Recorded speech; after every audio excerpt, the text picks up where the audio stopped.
All right, shalom, shalom. First and foremost, I want to give all praise, all honor, and all glory due to Yahweh, by Hashem, Yahweh Shai, Waharachah Kodash. Want to give double honors to our apostles and our elders of Great Millstone that rule well.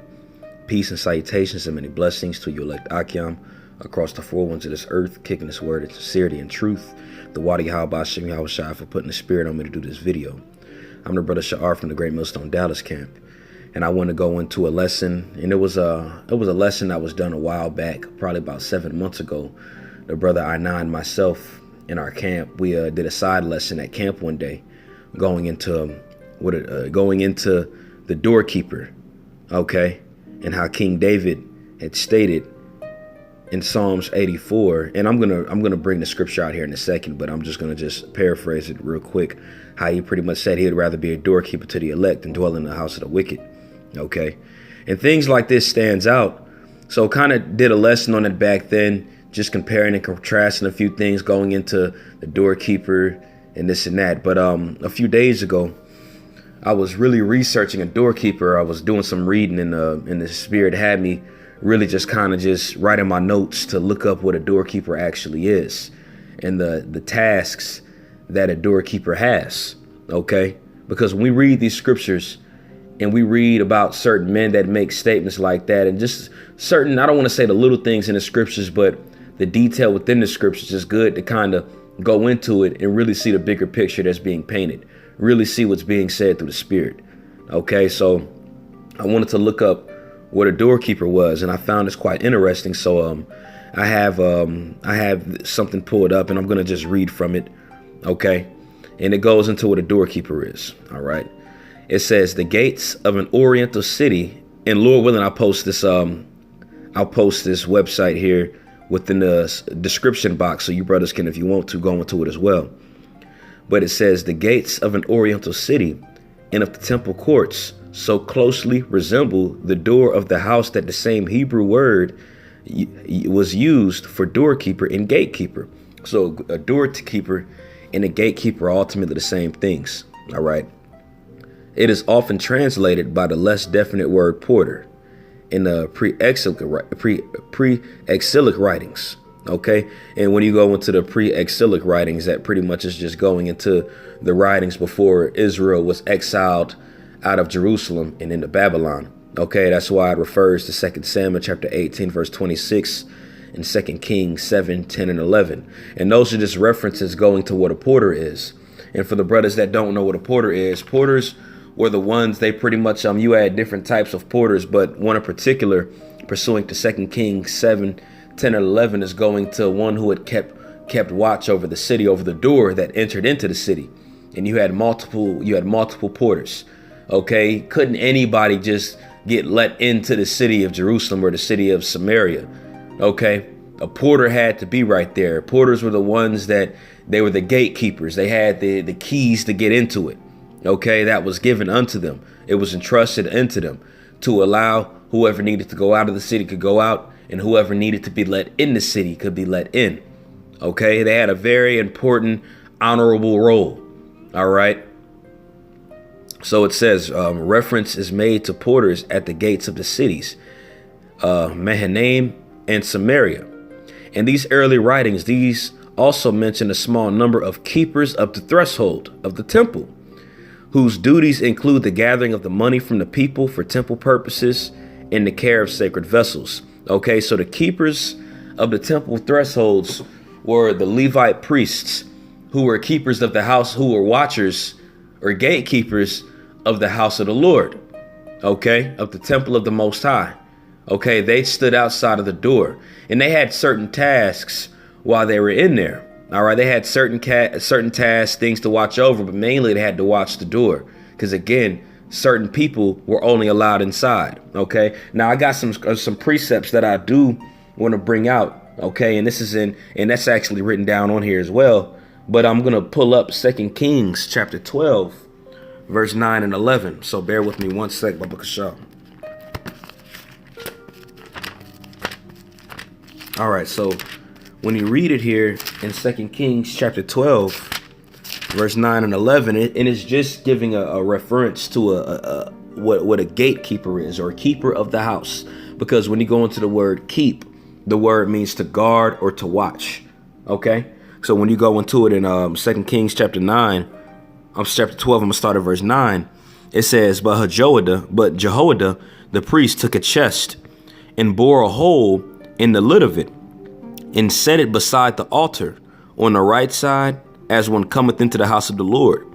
And the priest that kept the door, watched the door, put therein all the money that was brought into the house of the Lord. And it was so, when they saw that there was much money in the chest, the king's scribe and the high priest came up, and they put up in bags and told the money that was found in the house of the Lord. Okay, so this is just giving an example of the keeper of the house of the Lord in certain tasks. Okay, now when you go into this example right here, you know that he pretty much, I'm going to just read it again. It says, but we'll just read verse 9 again. But Jehoiada the priest took a chest and bore a hole in the lid of it and set beside the altar in the right side as one cometh into the house of the Lord. And the priest that kept the door put therein all the money that was brought into the house of the Lord. Okay, so pretty much, you know, they had certain ones that was over the treasury. Okay, certain money that was given toward the temple or whatever it had to do with the issues of the house of the Lord. They managed it. Okay, they were stewards over it pretty much. Okay, but just want to go back into this article here. It says they held an honorable position. Okay, because not everybody could be able to watch the temple. All right, not everybody could manage the funds that went in and out of the temple. It took an honorary individual to do that. It took a priest to watch it. Okay, and it alludes to 2 Kings chapter 25. Okay, so it says, then they had an honorable position and occupied chambers in the temple. The same term is used to describe officers in the household of the kings of Persia. Differing from these, keepers of the threshold in some respects are the doorkeepers or porters mentioned in Chronicles, Ezra, and Nehemiah. These formed a numerous sacred order. Now I'm going to read 1 Chronicles chapter 9. Okay. So this is the book of 1 Chronicles chapter 9. And I'm going to start at verse 22. Okay. And it reads, and King Solomon passed all the kings of the... that's in 2 Chronicles. My mistake, brothers. So this is 1 Chronicles chapter 9, starting at verse 22. And it says, all these were chosen to be porters in the gates were 212. These were reckoned by their genealogy and their villages, whom David and Samuel the seer did ordain in their set office. So when you go into these keepers of the house or keepers of the temple or doorkeepers of it, King David had handpicked these certain individuals that's about to be named himself. All right. And Samuel. OK, so King David entrusted these men enough to be able to watch this, to be able to watch over the important things of the house of the Lord.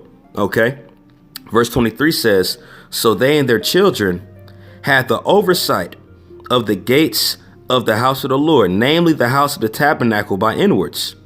OK, so when you keep reading, it says in 4 quarters were the porters toward the east, west, north, and south. OK, and their brethren, which were in their villages, were to come after 7 days for time to time with them. For these Levites, the 4 chief porters, were in their set office and were over the chambers and treasuries of the house of the Most High. And they lodged round about the house of the Most High because the charge was upon them, and the opening thereof every morning pertained to them. So this was an important role. And as we had read in this article earlier, it said this was an honorable position. Now, King David and Samuel the seer had handpicked these 4 individuals to guard each side of the temple. OK, now it says charge was given unto them, which is a big deal, because when you go into that word charge, I'm going to go to this verse here at 1 Chronicles 9.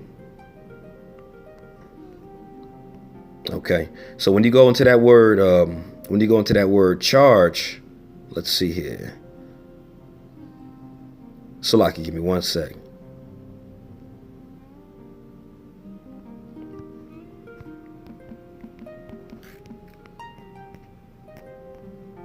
Okay.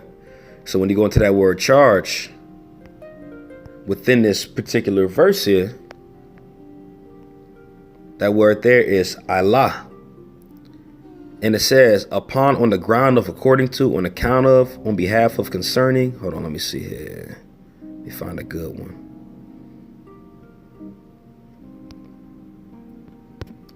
Let me find a better.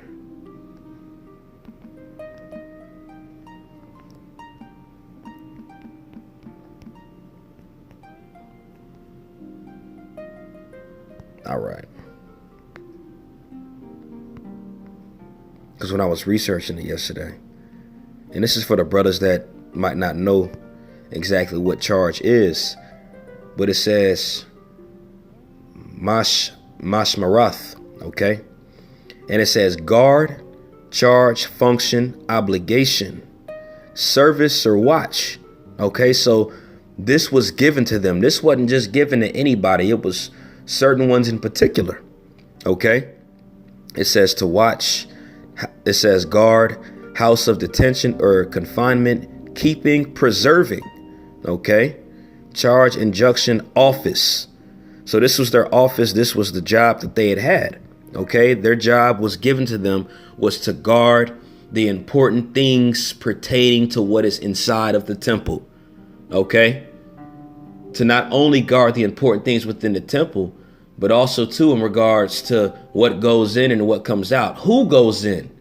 Okay, all those things were important because not just anybody could just step foot inside the temple. Okay, so they needed to watch out for those things. Okay, you had certain robbers that would try to go in there. Okay, certain spies, people try to infiltrate. It's a plethora of different things that could happen. All right, if you didn't have the right set of eyes to watch over the temple of the Lord. Okay, so going back into this article here, let's see here. It says, going back to where it says, okay. It says, hold on. Okay, going back to the article, Salakia brothers, it says these formed a numerous sacred order. So this was a sacred order that was set up pursuing the First Chronicles chapter 9. Okay, with David and Samuel choosing 4 men to watch the temple. That was a sacred order. It says from the time of David, their duties and their words describing them in 2 passages, keepers of the thresholds and porters in the thresholds. Okay, it says, connect them in some measure with the keeper of the threshold referred above. They guarded the gates of the house of Yahweh, closing and opening them at the proper times and preventing the unclean from entering into the sacred enclosure. They had charge of the sacred vessels and of the free with offering and dwelt in the chambers about the temple. They were Levites, and they came in the Levitical villages every 7th day for service in their turn. Their office was honorable, ranking with the singers after the priests and the Levites. Okay, so they had an honorable office, ranking with the singers. And King David had handpicked these individuals to watch over the temple of the Lord. Okay, now this is the thing in this article. It refers to Psalms chapter 84, verse 10. Okay, so I'm going to read this. I'm done reading this article. For brothers that want to read it on their own, that's cool. Okay, but I wanted to read that because it's going into the history, and I don't want to say briefly, but it thoroughly goes into what a gatekeeper actually is and the important job that they had held. Okay, so King David had set up certain men to watch over the things pertaining to the temple of the Lord. Now we understand that the actual temple, the house, wasn't built until the time of King Solomon. All right, but you still had a temple that Jake would go into. All right, and it was set up through Moses and Aaron. All right, it was an order that was ultimately established. Okay, now when you go into Psalms chapter 84 and 10, because that's ultimately what inspired me to want to do this lesson, I just wanted to go into what a doorkeeper actually was. When you read it here in Psalms chapter 84, verse 10, let's see, bear with me one sec. All right, so this is Psalms 84 and 10. He says, for a day in the courts is better than 1,000. I'd rather be a doorkeeper in the house of the Most High than to dwell in the tents of the wicked. So King David is clearly saying, I'd rather be a doorkeeper for the house of the Lord. Okay, so what was just pulled up here within these particular verses here in First Chronicles, the 9th chapter, he was going into how he had handpicked certain men to watch the temple of the Lord, for the house, for the temple of the Lord. Okay, and it was an honorable position. But when King David is saying, he's pretty much humbling himself, saying that I'd rather have this to be my job, to watch over the house, than to dwell with the wicked. But the beautiful thing about it is King David asked for it. Okay. And that was an important role to have, because what things were inside of the temple of the Lord? There were honorable vessels on the inside. Okay. You had to have keys in order to open and close the door. Best believe these guys just weren't given keys. If they were given charge over the important things within the temple, all right, they had to have keys to go in there and to let whoever needed to be in there in. All right. And whoever didn't need to be let in, any unclean things in there, not in there. And again, you had important vessels inside of that. All right. Now, when you look at it on a spiritual note, what is the house of the Lord? OK, what is the temple of the Lord ultimately? Because we know the Lord dwelleth not in temples made with hands. All right. That's pursuant to Acts, the 7th chapter. OK, we are the temple of the Lord. The house of the Lord are the elect. That's the house of David. OK, so what King David is clearly saying, he's saying that I'd rather be a doorkeeper in the house of the Lord than to dwell in the tents of the wicked. OK, now check this out. When you read this here in Matthew, the 16th chapter, and I found this very interesting, because again, through the Spirit, and I'm gonna just read it first and then I'm going to go into it. But through the Spirit, these aren't just written in the scriptures for no reason. OK, when you look at it in a spiritual sense, King David is a doorkeeper to the house of the Lord. He got what he had asked for. OK, so when you read this here in Matthew chapter 16, and I'm going to start at verse 17. All right. And this is account when Yahushua is speaking to Peter. OK, it says, and Yahushua answered the son unto him, blessed art thou, Simon Bar-Jonah, meaning Simon, son of Jonah. For flesh and blood hath not revealed this unto thee, but my Father which is in heaven. All right. And I pray also unto thee that thou art Peter, and upon this I will build my church, and the gates of hell shall not prevail against it, meaning the grave. OK, so this is when he's being surnamed Peter. OK, that means rock. That means Petra means rock. OK, verse 19. Check this out. And I will give unto thee the keys of the kingdom of heaven. And whatsoever thou shalt bind on earth shall be bound in heaven. Whatsoever shalt thou loose on earth shall be loosed in heaven. So Yahushua has given Peter the authority. He's given Peter the charge, OK, over the things pertaining to the house of the Lord. OK, and who usually holds the keys when it comes to those things? The doorkeeper or the gatekeeper holds those keys. OK, only unclean things can stay outside. Only clean things can be inside that house. OK, only honorable vessels, important vessels were inside of that house. All right. And King David clearly said, I'd rather be a doorkeeper to the house of the Lord. And the doorkeeper is one who holds the keys. All right. So again, he says, and I will give unto thee the keys of the kingdom of heaven. All right. And whatsoever thou shalt bind on earth shall be bound in heaven. OK, now, when you go into that word bind, it ultimately means to forbid. All right. And to dismiss. All right. He has permission to allow what is needed for the temple and reject what is not needed. OK, example, circumcision, just as an example, when you read about the account in Acts. All right. I don't remember the exact chapter and verse off the head. But when Paul had went back to the order, when he went back to the apostles to Jerusalem, when the issue came about with the circumcision and the uncircumcision, because when Paul was on his travels and he was preaching to those Israelite foreigners, and you had that wicked Pharisee that came up to him and that was like, well, you can't do anything to him because he's uncircumcised. So that was a huge issue involved in the church. So Paul had went back to Jerusalem later on and discussed that issue among the apostles. And Peter clearly said, pretty much through the Spirit, hey, it doesn't matter right now. The sheep have to come in. They were lost. Okay, so Peter had the authority because the circumcision and the uncircumcision was a big deal. All right. It was huge to the point where it was life or death. They was on the run. Those wicked scribes and Pharisees, best believe they felt some type of way about that, because when you go into the law, you had to be circumcised in order to be part of the congregation. OK, so the charge was given to Peter to be able to I don't want to say change, but to be able to go into those things spiritually. All right. Now, that was just as a footnote, as an example. OK, Yahushua gave Peter that charge because the house of the Lord, the people of the Lord, had to be brought back. OK, so that door had to be opened. The door of the Gentiles had to be opened. And who was that first presented to?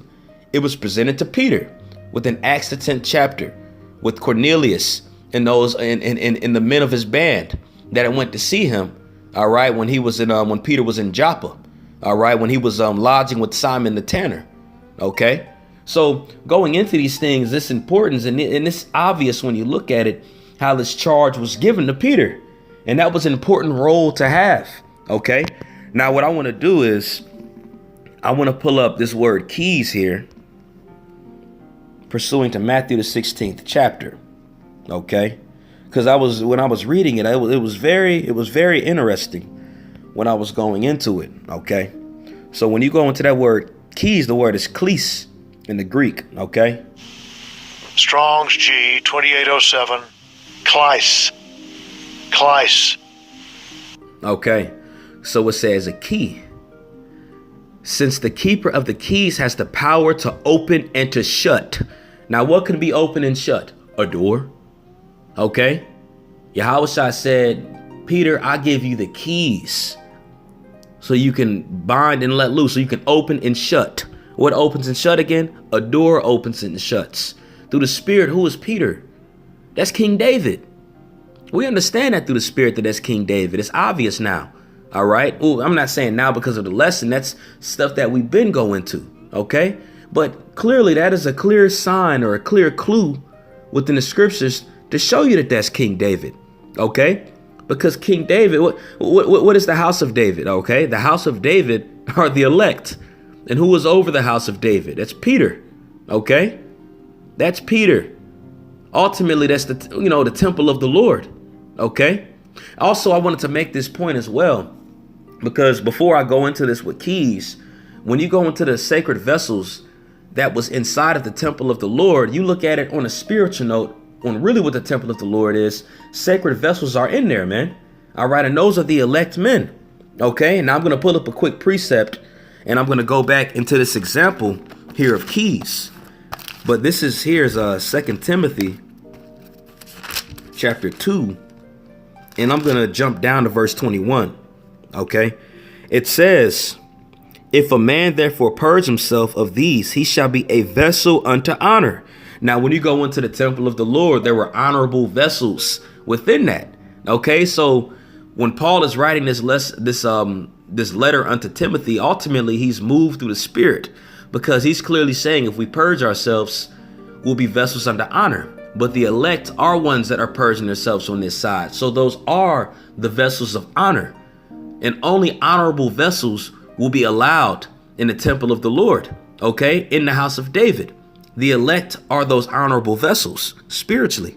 OK, it says, if a man therefore purge himself from these, he shall be a vessel unto honor, sanctified, and meet for the master's use, and prepared unto every work. OK, so these vessels of honor are meet for the master's use. And who's the master ultimately? Yahweh. The masters, Yahweh, Yahushua. OK, and those are men that were able to purge themselves. OK, but also, too, again, going back to his physicalness in Chronicles, when you go into the temple, there were only honorable vessels that was allowed inside of it. OK, but you had what? A gatekeeper that was in front of that door that was guarding those, and no unclean thing could go in. Okay, because what is an unclean thing? That's a dishonorable vessel. Okay, so a certain individual had to stand in front of that door, and they had keys. They had the charge to open and close it. Okay, so going back to this example of keys, I just wanted to bring that example out. Okay, so when you go into it, it says, since the keeper of the keys has the power to open and to shut. Metaphor in the New Testament to denote power and authority of various kinds. So Yahushua had gave Peter that power. Okay, he had gave Peter that charge. Okay, now found this very interesting when you look up into the Thayer's Greek lexicon. Okay, it goes into it. And I'm gonna just kind of read a few points here. It says a key. Since the keeper of the keys has the power to open and to shut. The word place is figuratively used in the New Testament to denote power and authority of various kinds. It says to open or unlock the pit. Okay, but that's pursuant to Revelation 9. We know this ain't talking about the pit, but it says to open or unlock. Okay, only a door could be unlocked. I mean, different things could be unlocked, but we understand, pursuing to what Psalms 84:10 is talking about, the doorkeeper, that had to be locked and unlocked. Okay, and only somebody with the key had the power to do that. Okay, now when you read it down here, it says the power to bring back into life from Hades, which is the grave, and leave there. Now check this out: the ability and opportunity to obtain knowledge. All right, and under end Matthew 16:9, the power of David. All right, it says who was a type of Messiah, the second David. All right, so it clearly says the second David, man. All right, we understand that Peter is David through the Spirit. Okay, it says it says literally, again, I'm gonna read it, the power of David. All right, so Yahushua is clearly telling Peter that I'm gonna give you the power of David. All right, it says who was a type of Messiah, the second David, receiving into the Messiah's kingdom and excluding from it. Okay, so the house of David is what's pertaining to the kingdom of the Most High. They're at the pinnacle of that order under Yahushua. But who is going to be the leader of that, of the 144,000? It's going to be David. All right, and who is that? That's Peter through the Spirit. So I got one more scripture. I'm going to read in Isaiah the 22nd chapter, and I'm going to leave it off on that. All right. So this is Isaiah chapter 22, verse 22. All right. Well, I'm going to start at verse. Let's see here. I'm going to start at verse 20 so we can understand, what's going on, because this is Isaiah the prophet, and Isaiah the prophet, he would always use something physical to explain the spirituality of what he's going into. OK, so Isaiah 22:20 says, and it shall come to pass in that day that I will call my servant Eliakim, the son of Hilkiah. OK, and when you go into that name Eliakim, because Eliakim was actually a real individual. OK, it says God raises or God sets up. OK, now we understand that spiritually is talking about Yahushua. And I will clothe him with thy robe and strengthen him with thy girdle. And I will commit thy government into his hand. And he shall be a father to the inhabitants of Jerusalem and to the house of Judah. OK, so that's what shows you that this is talking about Yahushua. How do you know that? Because you go to Isaiah the 11th chapter, the first verse, where it talks about a branch shall stem out of Jesse and the government shall be upon his shoulders. OK, so that's talking about Yahushua. Now check this out. And the key of the house of David will I lay on his shoulder. OK, now who was that talking about? That's talking about Yahushua. Yahushua was given the key unto the house of David. So he shall open and none shall shut, and he shall shut and none shall open. OK, now when you go into that, we read it in Matthew the 16th chapter. And I'm going to go back unto that because it's written in Isaiah 22 that Yahushua was given these keys. OK, and just to go into this word keys in the Hebrew, that word is mapatah. OK, and it says key, opening, instrument. OK, so he says it's a key. So going back to Matthew, the 16th chapter, Because it's written that the keys of the house of David was given to Yahushua, right? Let's go to it in Matthew 16 again in verse 19. He says, I will give unto thee. Who is he talking to? Yahushua is talking to Peter. Why is he saying, I will give unto thee? Because the keys were ultimately given to Yahushua. Okay. He says, I will give unto thee the keys of the kingdom of heaven. Okay. And that's the keys of the house of David. And whatsoever thou shalt bind on earth shall be bound in heaven. And whatsoever shall be loosed on earth shall be loosed in heaven. Okay. So this is an example of Yahushua giving these keys to Peter. And what are the keys pertaining to? The house of David. Okay. So I know I said I'd end it off on Matthew, but I just want to end it off on the original scripture that this started on. All right. So this is Psalms 84 and 10. For in the day in thy courts is better than 1,000. I had rather be a doorkeeper in the house of my God than to dwell in the tents of the wicked. So David got what he prayed for. All right. And Yahushua gave that to David in his later form, who was known as Peter, Simon Bar-Jonah, who was surnamed Peter, the head of the church. Lord, when this lesson was edifying, I want to give all praise, all honor, and all glory to Yahweh Ba'Shem Yahushai, Waharakah Kodash. Double honors to our apostles and our elders of Great Millstone that rule well. Peace and salutations and many blessings to your elect Akim across the four winds of this earth, kicking his word in sincerity and in truth. Shalom.